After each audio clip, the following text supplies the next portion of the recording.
एक बार के बाद बा एम्स दिल्ली के बाहर खड़ा होकर के हम घरे फोन पे बतियाई थेली।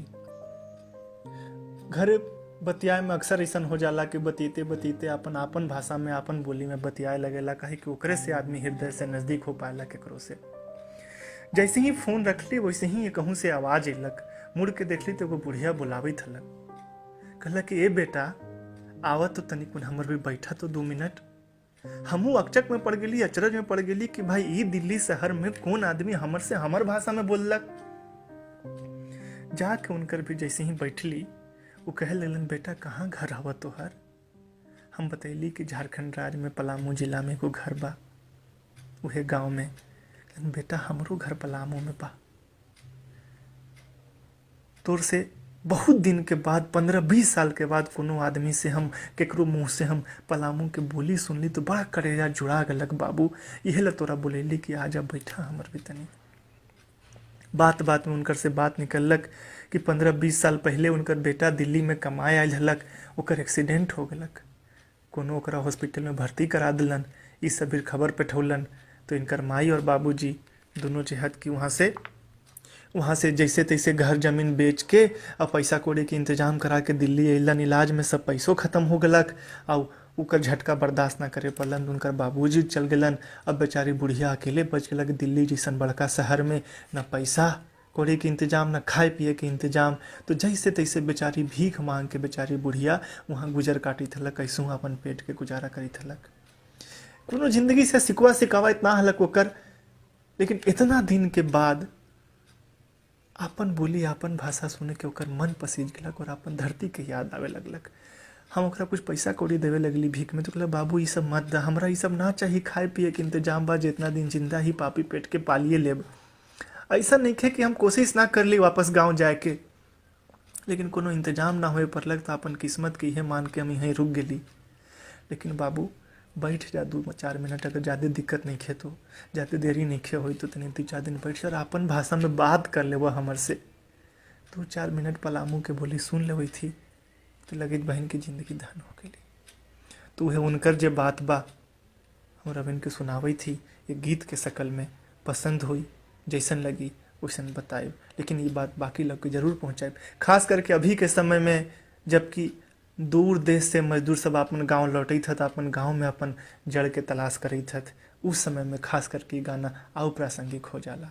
तो सुनू जरूरी गाना पेश बा कि ए बाबू हमसे, ए साहेब हमसे पलमुए में बोलना। ए बाबू हमसे पलमुए में बोलना। हाल चाल ओ गाँव जवार के, हाल चाल ओ गाँव जवार के हमरा से खोलना। ए बाबू हमसे पलमुए में बोलना। आगे वो बतावे लगलन कैसे वो देश दुनिया के पलामू के याद करी था, कैसे उनकर कर्जा में अभी तक वर्तमान बा, अभी तक विराजमान बा उनकर मातृभूमि के याद। आगे के 4 पंक्ति में पेश बा कि काब हूँ लेखित खरिहानी, काब हूँ लेखित खरिहानी, लुकमा पानी उहे बा। काब हूँ ले जाता ढेकी घरे गोरानी सोहेला। का वैसे ही कल कल निर्मल मानत कोयल बहेला। का वैसे ही पल पल हिया के हाल पपिहरा कहेला। 4 डेग अपन माटी में, 4 डेग अपन माटी में, 4 डेग अपन माटी में हमरा संगे होला ना। ए साहेब हमसे पलमुए में बोला ना। ए बाबू हमसे पलमुए में बोला ना।